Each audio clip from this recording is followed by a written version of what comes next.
I remember how Bryce used to act back in elementary school.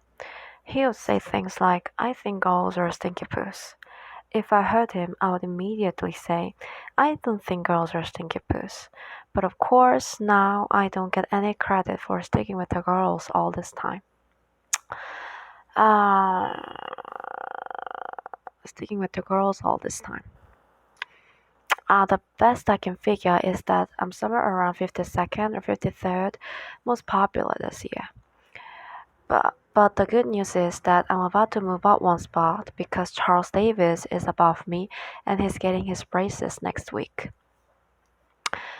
I tried to explain all this popularity stuff to my friend Raleigh, who's probably hovering right around the 150 mark by the way, but I think it just goes in one ear and out the other with him.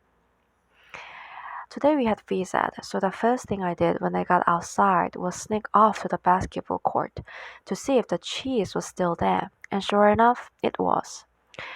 The cheese has been sitting on the blacktop since last spring.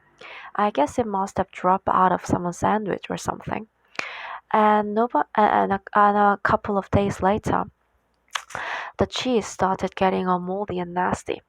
Nobody would play basketball on the court where the cheese was, even though that was the only court that had a hoop with a net. Um, then one day this kid named Darren Walsh touched the cheese with his finger, and that's what started this thing called the cheese touch. It's basically like the cooties. If you get the cheese touch, you are stuck with it until you pass it on to someone else. Um, the only way to protect yourself from the cheese touch is to cross your fingers. But it's not that easy remembering to keep your fingers crossed every moment of the day. So I ended up taping mine together so they stay crossed all the time. Uh, I got a D in handwriting, but it was totally worth it. One kid named April got the cheese touch in April, and nobody would even come near him for the rest of the year.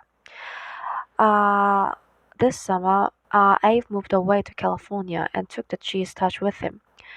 I just hope that someone doesn't start the cheese touch up again because I don't need the kind of stress in my life anymore.